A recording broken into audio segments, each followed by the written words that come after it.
All, welcome to my new blog. আপনারা সবাই কেমন আছেন? আশা করছি সবাই খুব ভালো আছেন, আর আমিও খুব ভালো আছি।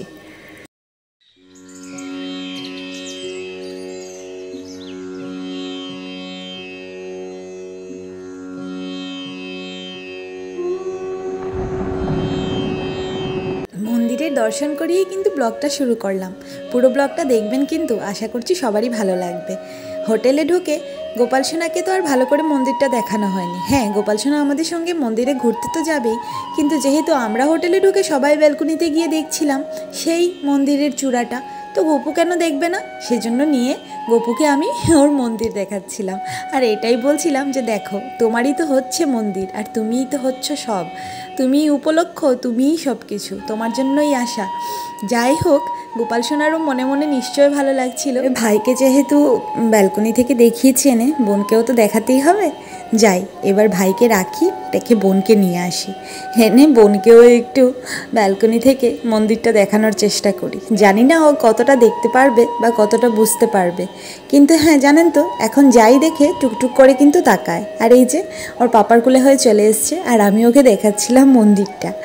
এবারে ভাবছি ফ্রেশ হয়ে পুচকিকেও একটু ফ্রেশ করে খাওয়া দাওয়াটা সেরে ফেলবো। এখানে সব যেখানে যেখানে থাকবেন সব হোটেলগুলোতেই কিন্তু প্রসাদ পাওয়ার ব্যবস্থা রয়েছে। তো আমরাও প্রসাদের জন্য অর্ডার তো করে দিয়েছি, জানি না নিচে গিয়ে খেতে হবে কি এখানে দিয়ে যাবে, সেটা আর বলতে পারছি না। আর পুচকিকে মা এদিকে একটু ফ্রেশ করে দিচ্ছে, কারণ অনেকক্ষণ থেকে তো ওই কাপড়টা পরেছিল, ওরও অস্বস্তি হচ্ছিল। আর আমি এখন খাওয়া দাওয়া সেরে যাব একটা খুব শখ বা ইচ্ছে বলতে পারেন, সেটা পূরণ করতে। তো খাওয়া দাওয়াটা দেখি কি করা যায়।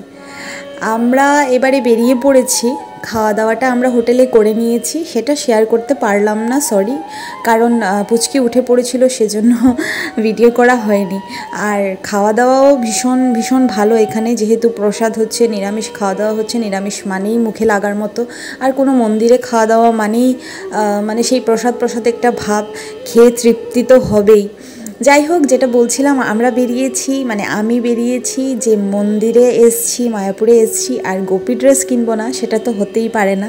কলকাতা থেকেই আমি কিন্তু লুড্ডুকে বলে বলে এসছিলাম যে আমি কিন্তু ওখানে গিয়ে গোপী ড্রেস নেব। তো লুড্ডু আমাকে বলছিল, হ্যাঁ ঠিক আছে, চলো, আগে তোমার যতটা ইচ্ছে ততটা নিয়ে নিও। আর গোপী ড্রেস কেনার জন্য আপনাদেরকে কিন্তু কোথাও দূরে যেতে হবে না, এইখানটাতেই রয়েছে মন্দিরের ভেতরেই। আর এইখানে মন্দিরে জানেন তো 80%ই শুধু ফরেনার। আর ফরেনারকে দেখে এত ভালো লাগছিল, মানে ওরা যে ইন্ডিয়ান কালচারটাকে এত ভালো করে ফলো করছিল, সেটা দেখে কিন্তু মন ভরে যাচ্ছিল।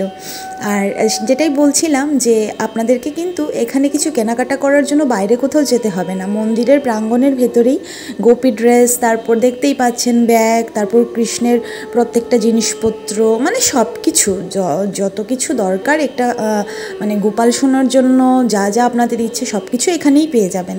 হ্যাঁ, বাইরেও অনেক দোকান রয়েছে, কিন্তু আমরা আর বাইরে যাইনি, যেহেতু ভেতরেই সব কিছু পাওয়া যাচ্ছে, তো বাইরে গিয়ে আর কী করব। তো এখানে আমি গোপী ড্রেসগুলো দেখছিলাম, যেটাই দেখছি সেটাই পছন্দ হচ্ছে। আর সত্যি এত সুন্দর সুন্দর ড্রেসগুলো দেখে মনে হচ্ছিল প্রত্যেকটাই নিয়ে নিই। আর এখানে গোপী ড্রেসের সাথে আপনারা ছেলেদের কটনের ভালো ভালো শার্ট পেয়ে যাবেন, তারপরে পাতলা পাতলা সিল্কের শাড়ি পেয়ে যাবেন। হ্যাঁ, আমি কিন্তু দুটো শাড়িও এনেছি, এক্ষুনি কিনিনি আমি, মানে নেক্সট ডে যখন আমরা রিটার্ন আসছিলাম তখন আমি দুটো শাড়িও নিয়ে এসেছি। আমার তো খুব ভালো লেগেছে, আর এত কম দামে ওখানে বিক্রি হচ্ছে সব কিছু। আপনাদেরকে বলবো, যারা যারা মায়াপুরে যাবেন তারা কিন্তু একবার গোপী ড্রেস কিনবেনই ওখান থেকে। আর এরকম কোনো চাপ নেই যে কলকাতা থেকে নিয়ে যেতে হবে, আরামসে ওখানে চলে যাবেন, তারপর ওখানে কিনে ওখানেই পরে ঘোরাফেরা করে নিতে পারবেন। এবারে ঢুকে পড়লাম একটা দোকানে ঢুকে ভালো করে দেখে নিই, ভাবছি 2-3টে নিয়ে নেব একসাথে, দেখা যাক কটা নেওয়া যায়।